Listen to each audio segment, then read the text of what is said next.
Capítulo 4 da Educação Superior. Artigo 43. A educação superior tem por finalidade estimular a criação cultural e o desenvolvimento do espírito científico e do pensamento crítico.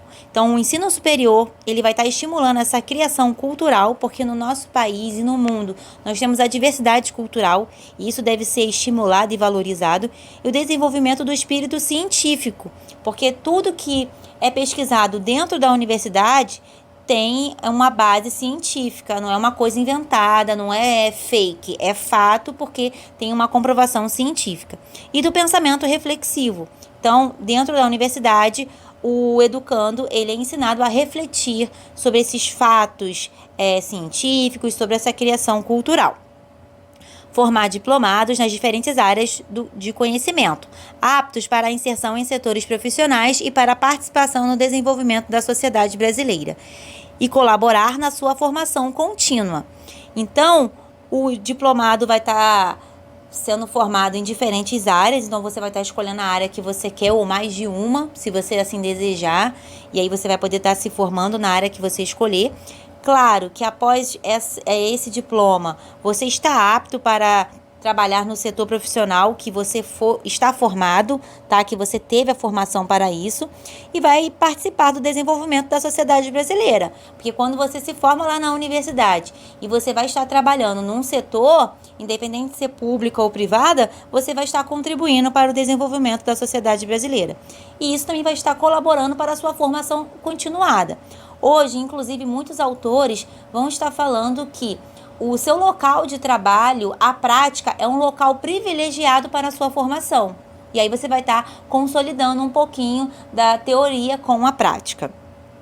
Incentivar o trabalho de pesquisa e investigação científica, visando o desenvolvimento da ciência e da tecnologia e da criação e difusão da cultura. Desse modo, desenvolver o entendimento do homem, do meio em que vive.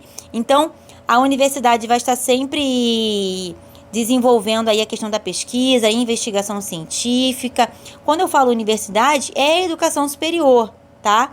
Visando o desenvolvimento da ciência, da tecnologia, sempre vai estar visando esse entendimento do homem e do meio em que vive. O homem ele precisa desenvolver esse entendimento. Quem sou eu? Em que mundo eu vivo? Qual é o meu contexto? Promover a divulgação de conhecimentos culturais, científicos e técnicos que constituem patrimônio da humanidade e comunicar o saber através do ensino, de publicações ou de outras formas de comunicação. Então, o que vai acontecer? Dentro da educação superior, os conhecimentos culturais, científicos, né, que vão estar sendo descobertos ali na educação superior, devem ser comunicados por meio de revistas científicas, jornais, revistas, reportagem, por algum meio de comunicação. Então, é muito comum, às vezes aparece num repórter, né? Ah, olha, o professor da universidade tal descobriu isso, o professor da universidade tal descobriu isso, aquilo. Aí tem algumas revistas também científicas, é muito comum que cada instituição de ensino superior tem ali uma revista científica onde é publicado todas as descobertas, né, com base na ciência e na tecnologia, é colocado ali nessa revista científica e fica em algum site, em algum portal que as pessoas possam entrar e ter acesso a esse conhecimento. Suscitar o desejo permanente de aperfeiçoamento cultural e profissional e possibilitar a correspondente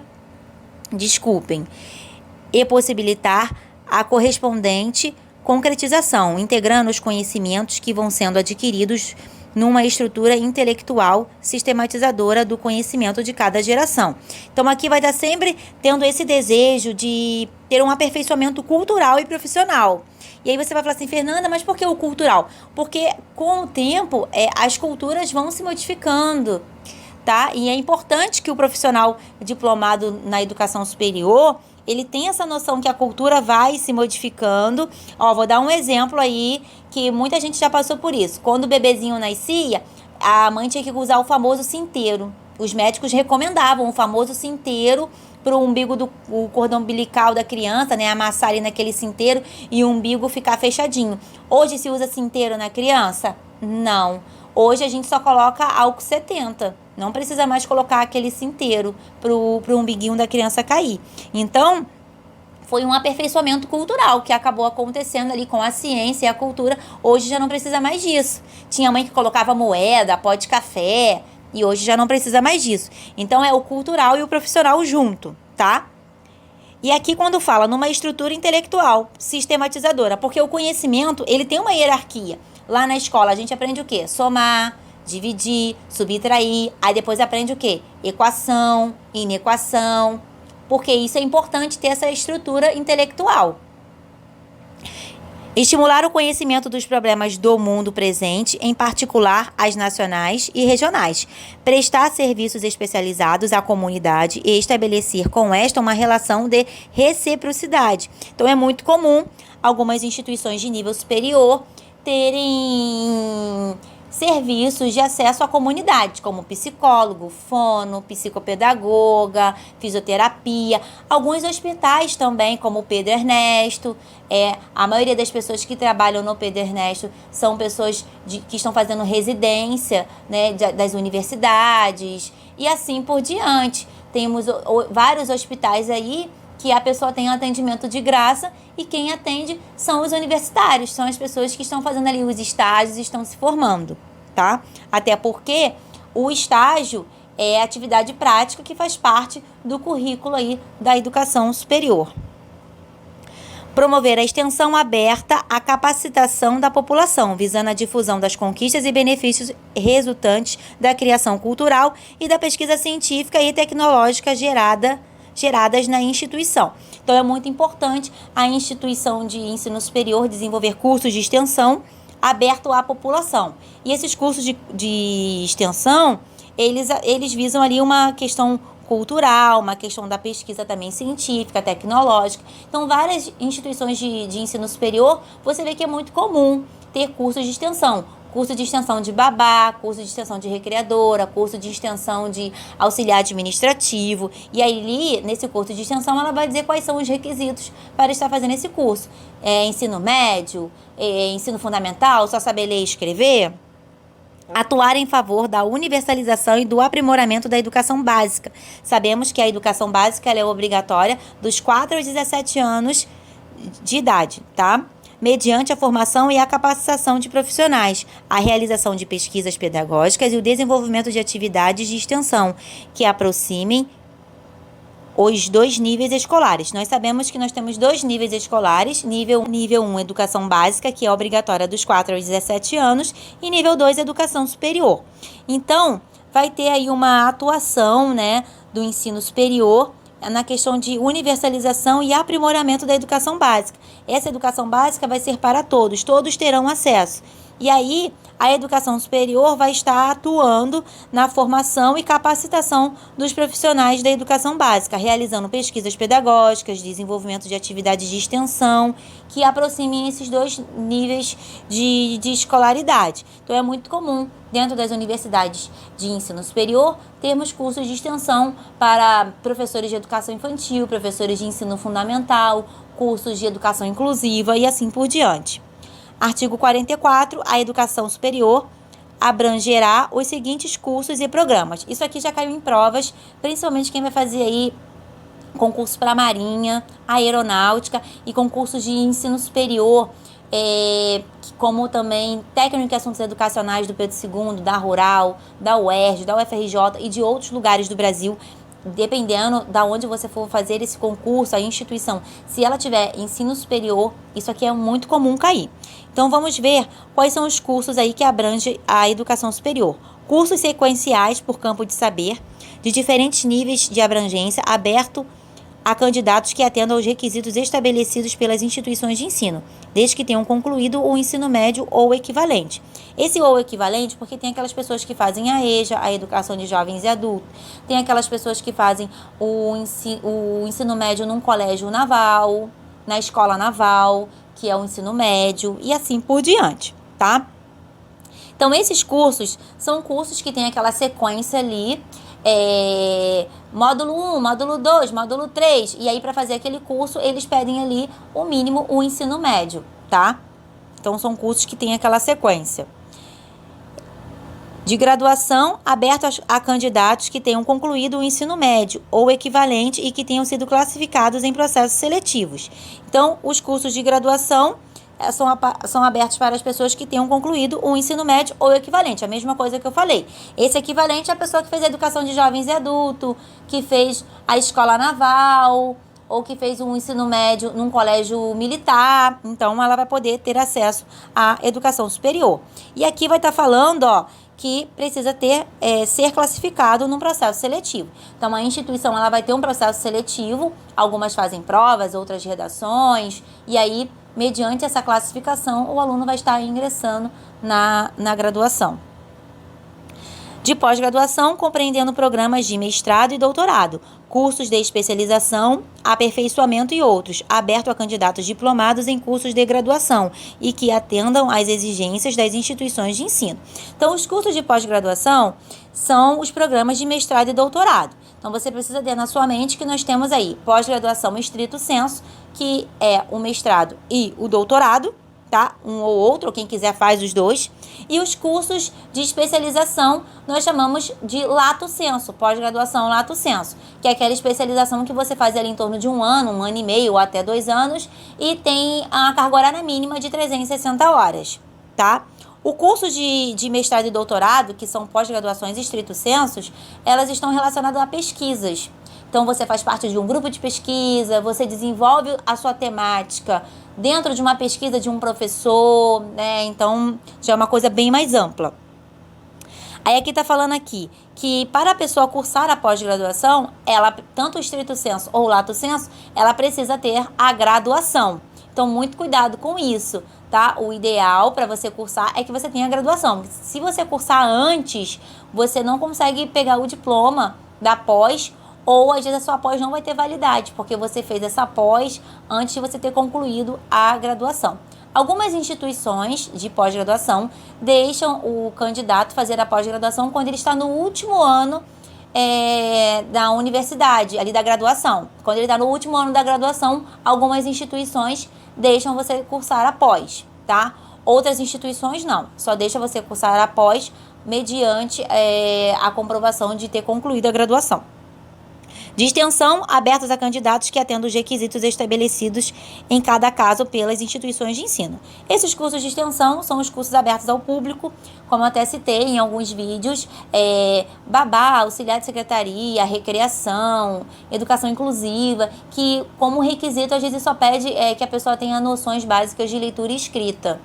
Né? Alguns podem até exigir ensino médio e tudo mais, mas é meio mais difícil. Geralmente eles só pedem ali quem tem o fundamental completo ou noções de leitura e escrita. E aí eu vou voltar aqui novamente, porque se a banca te perguntar, a educação superior abrangerá os seguintes cursos e programas. Aí você vai marcar lá, cursos sequenciais por campo de saber, de graduação, de pós-graduação e de extensão, tá? Então, são esses 4 cursos que a educação superior ela vai estar abrangendo. E se te perguntar sobre as pós-graduações, aí você vai falar que os cursos de pós-graduações compreendem os programas de mestrado e doutorado e cursos de especialização e aperfeiçoamento, tá? Se caso te perguntarem, cursos de pós-graduação estrito sensu, mestrado e doutorado. Curso de pós-graduação lato sensu, curso de especialização e aperfeiçoamento, tá? Cuidado com isso. O resultado do processo seletivo, referido ao inciso 2 do caput deste artigo, será tornado público pela instituição de ensino superior, sendo obrigatórios a divulgação da relação nominal dos classificados, a respectiva ordem de classificação e o cronograma das chamadas para a matrícula, de acordo com os critérios para o preenchimento das vagas constantes do edital. Assegurado o direito do candidato, classificado ou não, a ter acesso às suas notas ou indicadores de desempenho em provas, exames e demais atividades da seleção, e a sua posição na ordem de classificação de todos os candidatos. Então, um candidato que vai participar de um processo seletivo para entrar numa universidade, esse processo seletivo deve ser claro e deve ser divulgado em algum site, em algum jornal, aí deve ter a ordem de quem passou no processo seletivo, de quem foi classificado, a ordem da matrícula, e o candidato ele tem esse direito de acessar ou não, tem gente que faz o processo seletivo, olha lá, fui classificado, deixa eu ver qual foi minha nota. Então, o candidato, ele tem esse direito de ter acesso à sua nota, ao seu desempenho.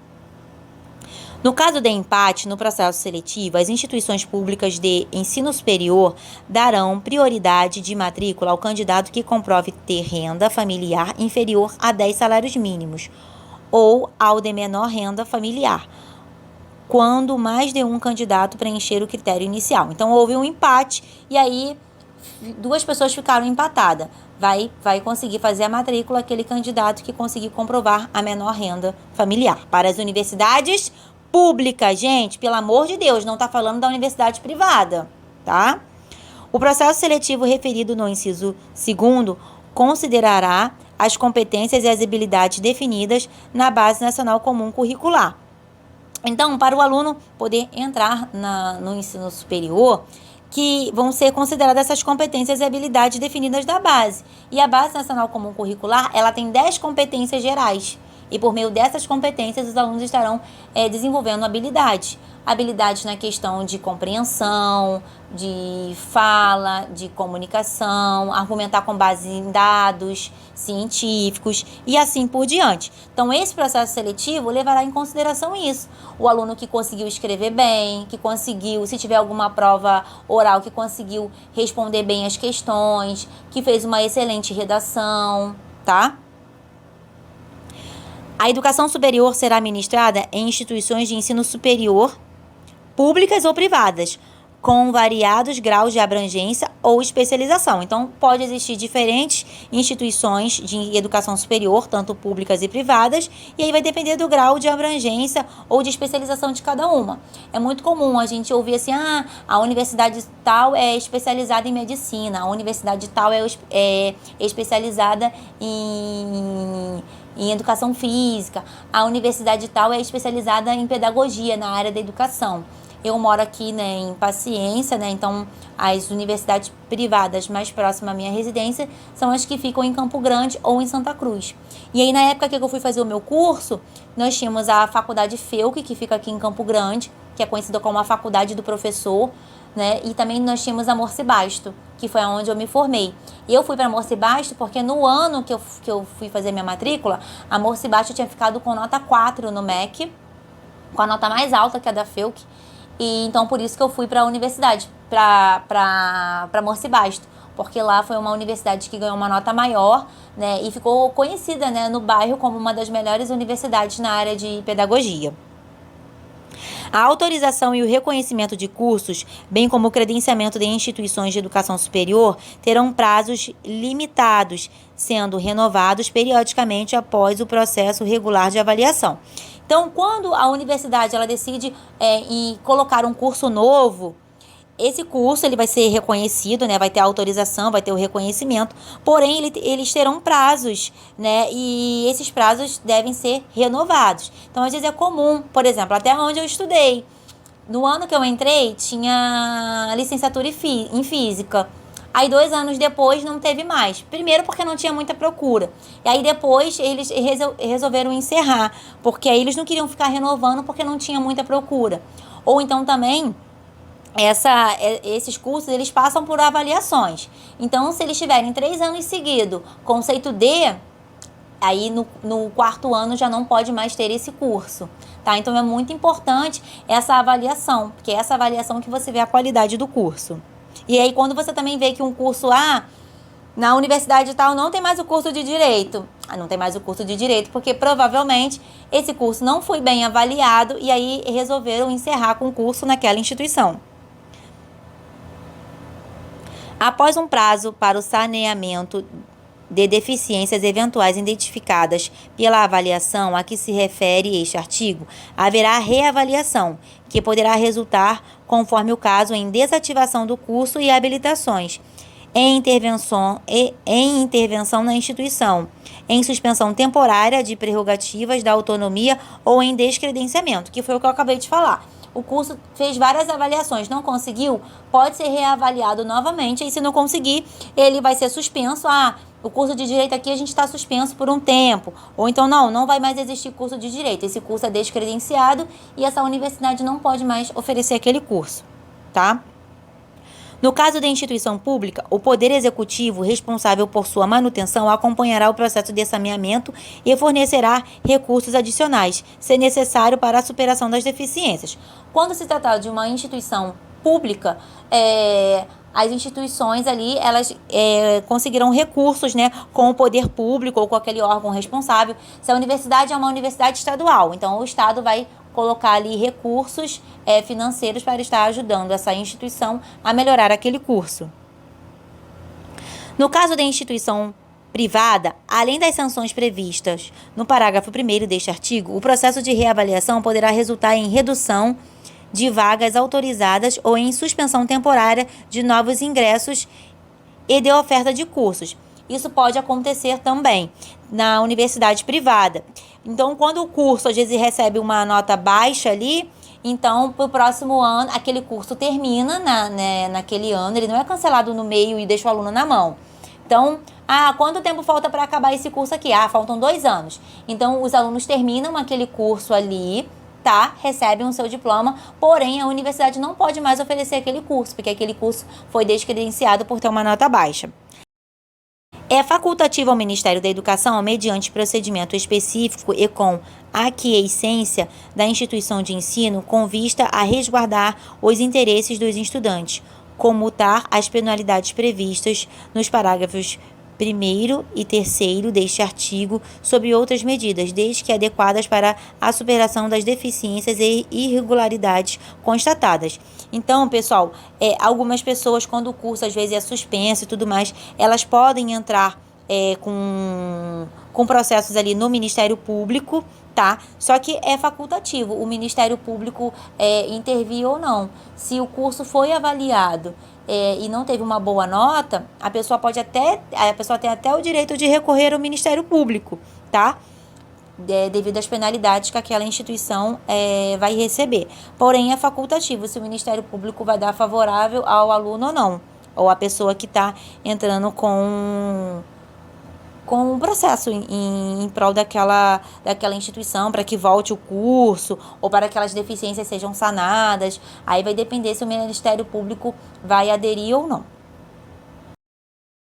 Para os fins de regulação, os Estados e o Distrito Federal deverão adotar os critérios definidos pela União para a autorização de funcionamento de cursos de graduação em medicina. Então, os cursos de graduação de medicina deverão adotar alguns critérios aí definidos pela União para que eles possam funcionar.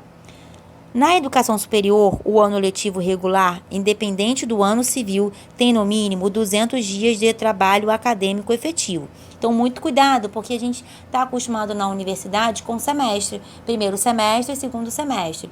Nós temos os semestres, porém, tem que ter 200 dias de trabalho acadêmico durante aquele ano, tá? Então, se no ano de 2022 nós tivemos 2 semestres, juntando esses 2 semestres, tem que dar 200 dias de trabalho acadêmico aí.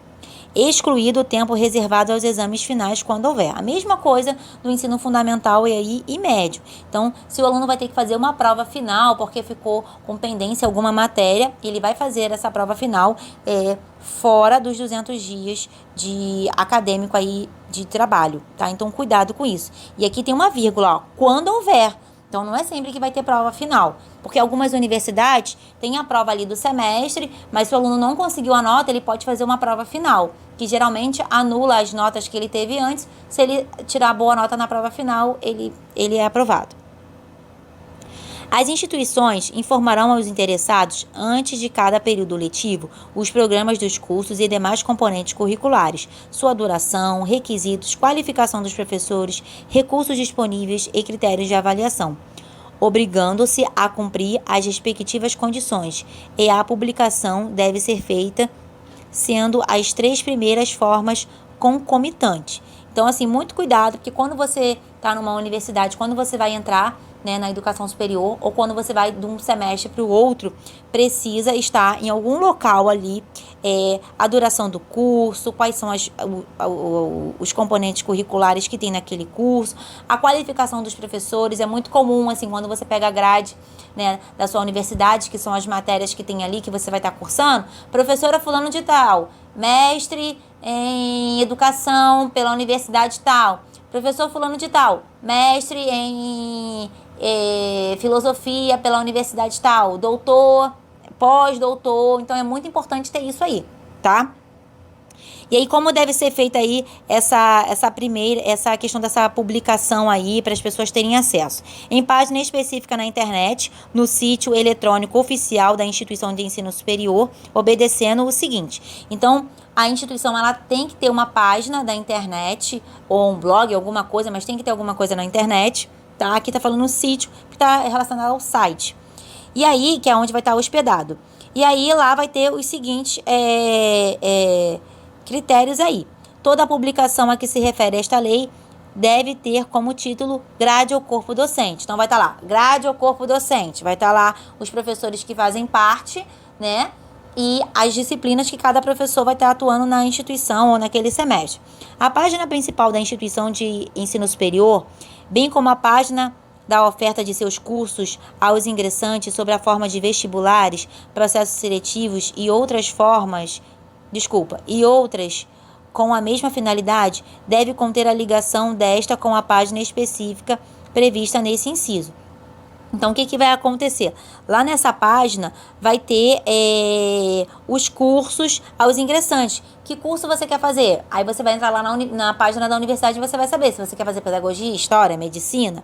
E aí, sobre a forma do vestibular ou processo seletivo, né? Deve ter ali a ligação dessa página. Então, deixa eu ver aqui quando é o dia do vestibular, para mim estar fazendo a prova para estar ingressando nessa universidade. Deixa eu ver aqui se eu passei nesse vestibular. Deve estar tudo ali nesse site. Caso a instituição de ensino superior não possua sítio eletrônico, deve criar página específica para a divulgação das informações de que trata esta lei. Então, se a universidade não tem uma página, ela deve um site, ela deve criar uma página no Facebook, no Instagram, ela tem que ter alguma coisa para poder estar divulgando. A página específica deve conter a data completa de sua última atualização. Então, é muito importante que a página sempre tenha a última data que foi atualizada, que foi inserido novas informações nessa página. E aí, é muito comum, quando você entra numa página de uma universidade, vem lá escrito, atualizada no dia tal e tal. Em toda a propaganda eletrônica da instituição de ensino superior, por meio de ligação para a página referida do inciso 1. Então, toda a propaganda deve ter ali uma ligação com a página da instituição. É muito comum a gente ver assim, universidade tal oferece 30% de desconto. Aí, quando você clica ali na propaganda, vai para a página da instituição. Em local visível da instituição de ensino e de fácil acesso ao público. Então, é muito comum também que dentro da instituição tenha um local visível ali com todas as informações da universidade. Eu lembro que na minha universidade nós tínhamos um painel lá de avisos. Então, tinha tudo lá referente ao semestre ou ao ano ali daquela universidade. Deve ser atualizada semestralmente ou anualmente, de acordo com a duração das disciplinas de cada curso oferecido, observando o seguinte: caso o curso mantenha disciplina com duração diferenciada, a publicação deve ser semestral. Então, por exemplo, tem algumas universidades que às vezes alterna, né? Esse semestre nós vamos oferecer tais e tais disciplinas. No semestre que vem serão tais e tais. Às vezes não tem as mesmas disciplinas. Então, deve estar tudo lá atualizado. Porque às vezes tem disciplina que dura 30 horas, outras duram 60, outras duram 80 horas. A publicação deve ser feita até um dia antes do início das aulas. Desculpa, gente. A publicação deve ser feita até um mês antes do início das aulas. Então, até um mês antes do início das aulas, você tem que entrar lá no site da instituição e tem que estar lá a grade curricular, os professores, a duração das disciplinas. Caso haja mudança na grade do curso ou no corpo docente até o início das aulas, os alunos deverão ser comunicados sobre as alterações. Então, geralmente, às vezes você olhou lá no site, tem a grade. Aí teve alguma alteração, às vezes manda um zap, um SMS ou até um e-mail para você informando essa alteração que houve no site. Os alunos que tenham extraordinário aproveitamento nos estudos, demonstrado por meio de provas e outros instrumentos de avaliação específico, aplicados por bancas examinadoras especial, poderão ter abreviada a duração de seus cursos, de acordo com as normas dos sistemas de ensino. Então, digamos que você está fazendo um curso superior, uma graduação em pedagogia. E aí, por exemplo, você fez normal, então você entende tudo de psicologia da educação, sociologia da educação. E aí, se você quiser, você pode, na instituição, requerer aí uma avaliação por meio de uma banca, e se a banca constatar que você tem conhecimento sobre aqueles assuntos, você pode diminuir a duração do seu curso. É obrigatória a frequência de alunos e professores, salvo nos programas de educação à distância. Então, se você faz a graduação presencial, tem que ter presença. As instituições de educação superior oferecerão no período noturno cursos de graduação nos mesmos padrões de qualidade mantidos no período diurno, sendo obrigatória a oferta noturna nas instituições públicas, garantida a necessária previsão orçamentária. Então, as universidades poderão oferecer cursos noturno de graduação para quem trabalha, óbvio, né? E aí, esses cursos precisam ter a mesma qualidade de quem estuda de manhã. E as universidades públicas também deverão oferecer cursos noturnos, porém vai ter que ter aí uma previsão orçamentária para ver se tem condições de manter esses cursos. Os diplomas de mestrado e doutorado expedidos por universidades estrangeiras só poderão ser reconhecidos por universidades que possuam cursos de pós-graduação reconhecidos e avaliados na mesma área de conhecimento e em nível equivalente ou superior. Então, eu vou dar um exemplo. Digamos que eu fiz o meu mestrado lá na Itália em educação ambiental. Aí vem lá, mestre em educação ambiental. Aí, digamos que aqui no Brasil não tem mestre em educação ambiental, só tem mestre em educação. Mas, porém, a universidade UFRJ, aqui do Rio de Janeiro, ela tem uma linha de pesquisa dentro de educação que fale de educação ambiental. Aí, meu diploma vai ser validado ali de acordo com aquela instituição. Ou digamos que nenhuma instituição por aqui tenha mestrado em educação ambiental, só tem mestrado em educação. Então, eu vou sair com o título de mestre em educação. Não vou ter o ambiental, sabe? Vai ser aquilo que vai ser equivalente ou um nível superior, tá? Nível superior que eu falo assim, acima daquilo que você está pesquisando ou que veio no seu diploma. As instituições de educação superior aceitarão a transferência de alunos regulares para cursos afins na hipótese de existência de vaga e mediante processo seletivo. Parágrafo único. As transferências ex ofício dar-se-ão na forma desta lei, ou na forma da lei. O que vai acontecer aqui? Digamos que algumas universidades, as pessoas saíram. Estou no segundo período, não é esse curso que eu quero. Aí a pessoa sai. E aí essa universidade de ensino superior, para não ficar com essa vaga lá no segundo período, ela faz o famoso reingresso, que pessoas de outras instituições, de instituições privadas, podem estar participando do processo seletivo de reingresso. E aí essa pessoa, ela faz a prova, se ela tirar uma boa nota, ela se classifica e entra na universidade naquele segundo período ali. Ela consegue abater algumas matérias, ou tem que refazer depois no final do curso, mas pode acontecer isso. Então, por exemplo, eu conheço uma amiga que ela começou a fazer enfermagem no Bezerra de Araújo, que é uma universidade que tem aqui, né, uma faculdade, na verdade, que tem aqui em Campo Grande, privada, né? E aí, no segundo semestre ou no terceiro, ela fez reingresso para a Unirio, para enfermagem. Passou e terminou na Unirio, né? Refez algumas matérias, mas foi feliz da vida. As instituições de educação superior, quando da ocorrência de vaga, abrirão matrículas nas disciplinas de seus cursos a alunos não regulares que demonstrem capacidade de cursá-las com aproveitamento, mediante processo seletivo prévio. Então, às vezes, algumas universidades têm algumas disciplinas que elas podem abrir para o público fazer. E aí, principalmente nos programas de mestrado e doutorado, acontece muito isso. A gente chama de alunos especiais, a pessoa faz ali uma matéria ou duas, e aí depois, quando ela faz o processo seletivo no outro ano que ela passa, ela consegue eliminar essas duas matérias que ela fez. Ou tem gente que recebe o diploma, né, o certificado dessas duas disciplinas, que aí conta como curso de extensão, conta como curso de aperfeiçoamento, capacitação e assim por diante.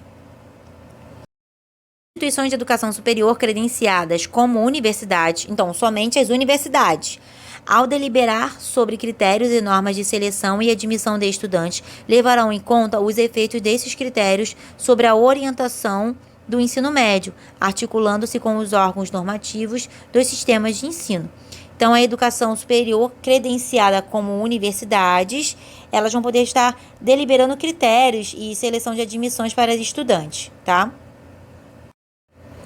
As universidades são instituições pluridisciplinares. Cuidado, que às vezes algumas bancas gostam de colocar interdisciplinar, transdisciplinar. Não, elas são pluridisciplinares. Por quê?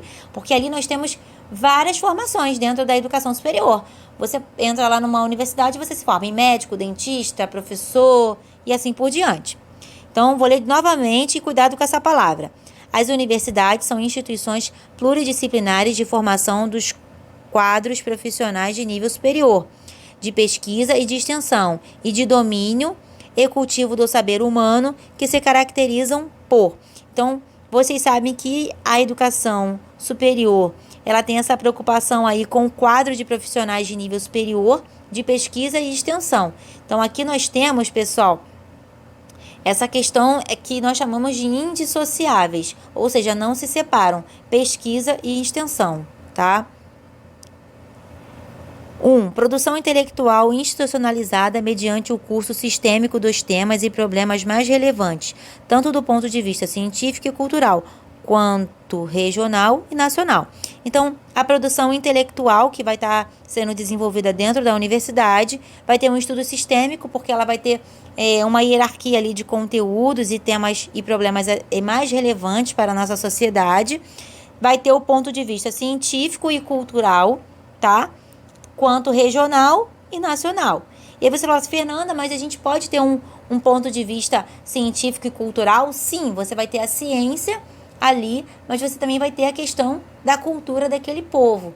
Isso acontece muito com os indígenas, tá? Então, nós temos as questões científicas e as questões culturais, que muitas das vezes a FUNAI vai intervir. Por exemplo, muitos índios não gostam de receber as vacinas, porém as vacinas são importantes. Então a FUNAI, ela vai entrar aí nessa intervenção, né, com essa questão cultural e científica. 1/3 do corpo docente, pelo menos, com titulação acadêmica de mestrado e doutorado. Então, 1/3 do corpo docente do ensino superior deve ter aí mestrado ou doutorado, tá? Ou, né? Mestrado e doutorado não, é ou. 1/3 do corpo docente em regime de tempo integral. Então, tem que ter 1/3 ali dos professores que fazem ali a famosa 40 horas ou dedicação exclusiva, tá? Parágrafo único. É facultada a criação de universidade especializada por campo de saber. Como assim, Fernanda? Como é facultada isso aí por campo de saber? Aqui nós temos uma universidade que só forma pessoas na área da saúde. Não, ela pode formar na área da saúde, na área da educação e outras áreas também, tá? Então, se ela quiser, como acontece, né? E tem alguns lugares do Brasil que nós temos universidade só em medicina, só na área da educação, né? E aí fica a critério aí da instituição de ensino. É facultada, não é obrigatório. No exercício de sua autonomia, são asseguradas às universidades, sem prejuízo de outras, as seguintes atribuições: criar, organizar e extinguir em sua sede cursos e programas de educação superior previstos nesta lei, obedecendo às normas gerais da União e, quando for o caso, do respectivo sistema de ensino. Então, a educação superior, né, ela tem autonomia ali para criar, organizar e extinguir o curso. Então, tem um curso ali, vamos organizar um curso novo, vamos criar um curso novo. Esse curso aqui não tá legal, vamos tirar, tá? Foi o que aconteceu na minha universidade. Eles tiraram o curso de física. Fixar os currículos de seus cursos e programas, observadas as diretrizes gerais pertinentes. Então, os currículos de cada curso e programa devem ser fixados, devem ser trabalhados ali com os seus alunos. Estabelecer planos, programas e projetos de pesquisa científica, produção artística e atividade de extensão. Então, toda a educação superior, toda a instituição deve ter ali a pesquisa científica, produção artística e atividade de extensão. Então, é muito comum, né, você ver que muitas universidades oferecem os cursos de extensão. Ela precisa oferecer esses cursos de extensão, tanto para a comunidade que está em torno ali daquela universidade, tanto para os alunos. Fixar o número de vagas de acordo com a capacidade institucional e as normas exigidas do seu meio.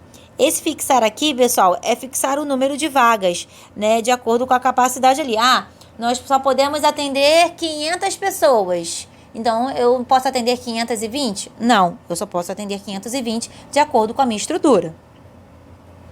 Elaborar e reformar os seus estatutos e regimentos em consonância com as normas gerais atinentes. Então, vai estar organizando os seus estatutos, os seus regimentos, de acordo com as normas gerais ali que vão estar se desenvolvendo naquela instituição. Conferir graus, diplomas e outros títulos. Vão estar sempre conferindo, né, os diplomas dos alunos que chegam, que saem.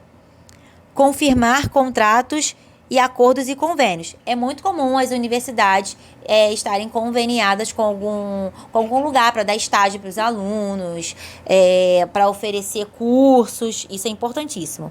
Aprovar e executar planos, programas e projetos de investimentos referentes a obras, serviços e aquisições em gerais, bem como administrar rendimentos conforme dispositivos institucionais. Então, é muito comum aprovar e executar planos, programas e projetos de investimentos dentro da instituição. Então, a universidade, ela tem isso. Eu vou fazer um projeto aqui, nessa universidade aqui. Então, vai montar ali o seu plano daquele projeto e ela vai estar vendo se ela vai aprovar ou não.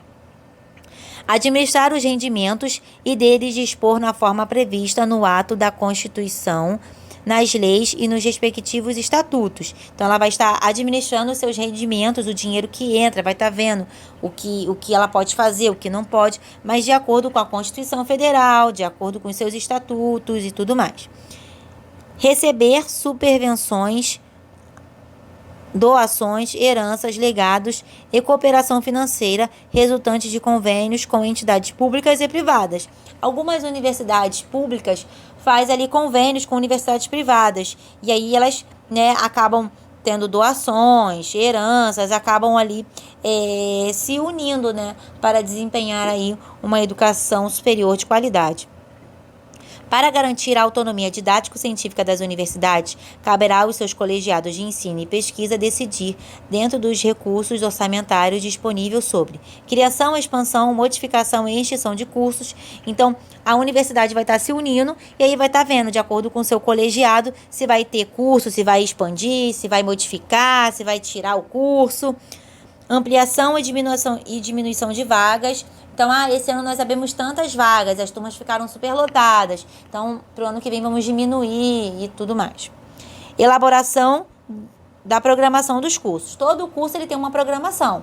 Quantas disciplinas por semestre, quais são os professores, seminários, simpósios e assim por diante. Então, tem que ter essa elaboração do programa dos cursos. Não é assim, vou montar um curso de pedagogia aqui. Não, tem que ter toda uma elaboração. Programação das pesquisas e das atividades de extensão. Também tem que ter uma programação das pesquisas. Nós temos pesquisa, um exemplo, nós temos pesquisa em educação inclusiva, nós temos pesquisa em educação no campo, educação indígena. Tem que ter um programa dessas pesquisas e das atividades de extensão. Esse ano nós vamos oferecer tantos cursos de extensão. Contratação e dispensa de professores. Também ele precisa organizar a questão de quantos professores vão contratar, quantos professores vão ser mandados embora esse ano. Plano de carreira docente. Tanto a universidade pública quanto privada, ela precisa ter um plano de carreira para o docente. É o que nós chamamos de valorização desse docente. Então, a pessoa, o docente que vai estar dando aula lá na universidade, o cara que tem doutorado, ele tem que ganhar mais do que quem tem mestrado. Senão, por que eu vou estudar? Por que eu vou... estudar é importante para o meu desenvolvimento profissional e pessoal? Sim, porém eu preciso ter uma gratificação por isso, porque eu tenho um conhecimento a mais do que o meu colega ali. As doações, inclusive monetárias, podem ser dirigidas a setores ou projetos específicos, conforme acordo entre doadores e universidade. Então, as doações, inclusive dinheiro, monetária, podem ser dirigidas a alguns setores e projetos específicos da universidade, tá? No caso das universidades públicas, os recursos das doações devem ser dirigidos ao caixa único da instituição, com destinação garantida às unidades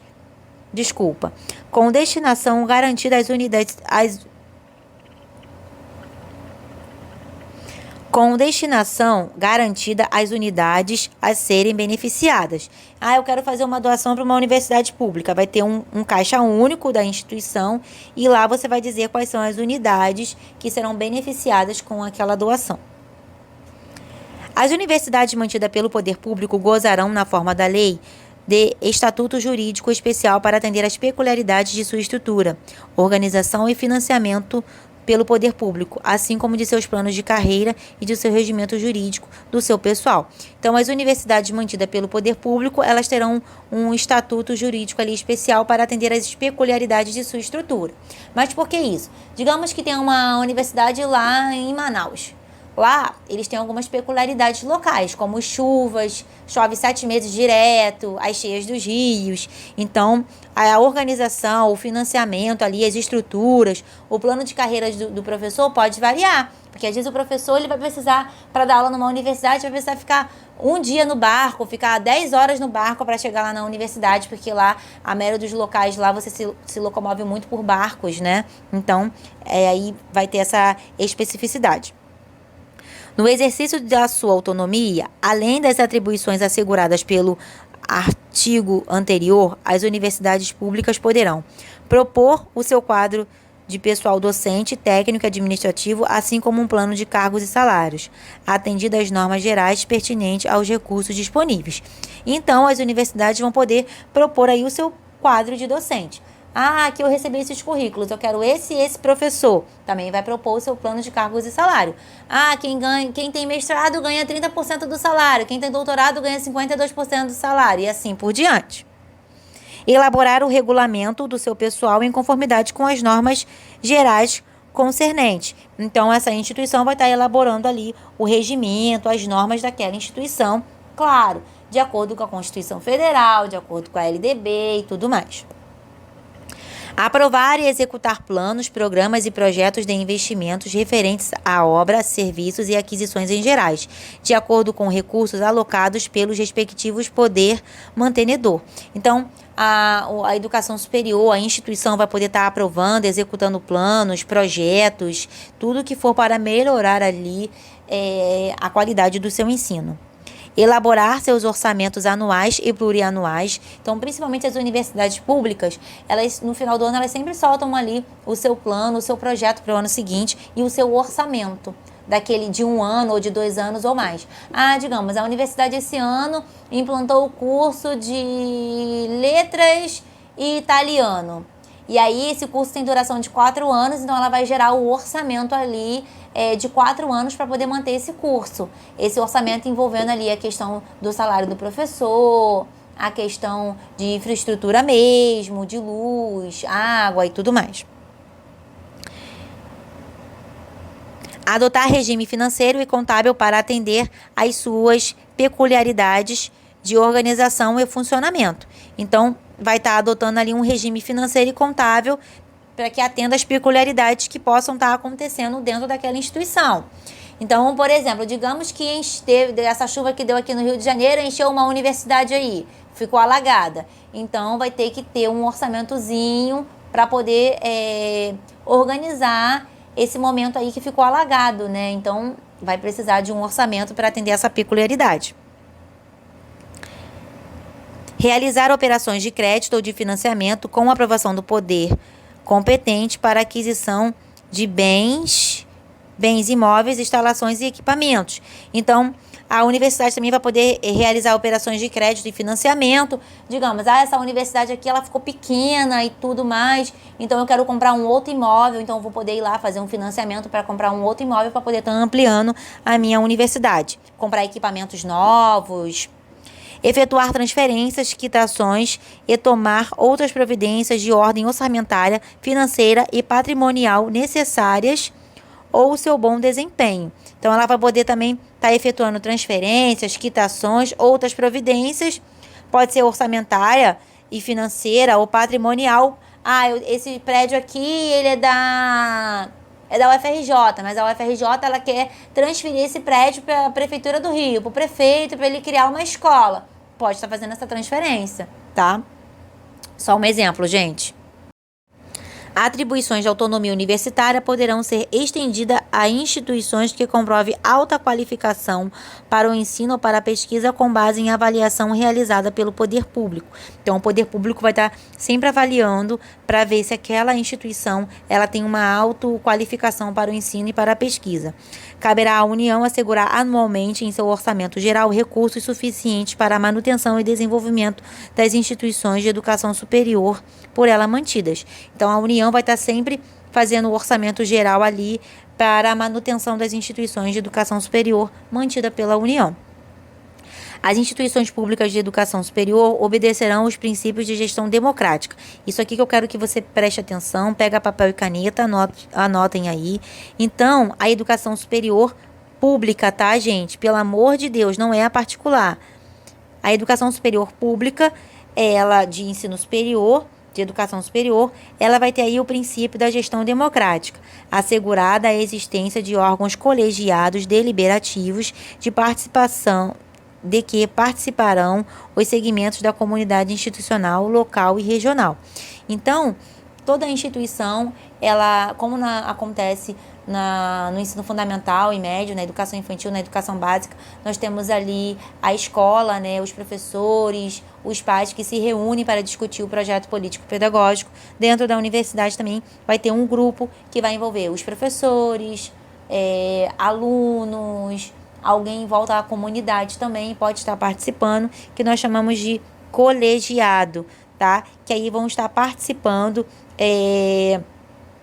de tudo que acontece ali na educação superior. E aí a gente vai estar por dentro do que vai estar acontecendo na educação superior naquele ano, naquele semestre. Ou por 2 anos, 3 anos e assim por diante, tá? Então, esse colegiado, ele faz parte aí da gestão democrática. Cuidado que isso pode ser questão de concurso público. Parágrafo único. Em qualquer caso, os docentes ocuparão 70% dos assentos em cada órgão colegiado e comissão, inclusive nos que tratarem da elaboração e modificações estatutárias e regimentais, bem como da escolha de dirigente. Então, o que vai acontecer aqui? Os docentes, os professores, ocuparão 70% dos assentos de cada órgão colegiado e comissão. Então, vai ter o órgão colegiado que vai estar discutindo os interesses da universidade. Então, 70% vai ser ocupado pelos docentes. E os outros 30% estudantes, alguém que faça parte daquela comunidade ali, que mora em volta da instituição, tá? Pessoas de fora também. Nas instituições públicas de educação superior, o professor ficará obrigado ao mínimo de 8 horas semanais de aula. Então, o professor da educação superior pública, ele tem que ter no mínimo 8 horas semanais de aula, tá? Então, cuidado com isso aqui. 8 horas semanais. Então, durante aquela semana, ele precisa fazer no mínimo 8 horas. Obrigado, espero que tenham gostado e até a próxima.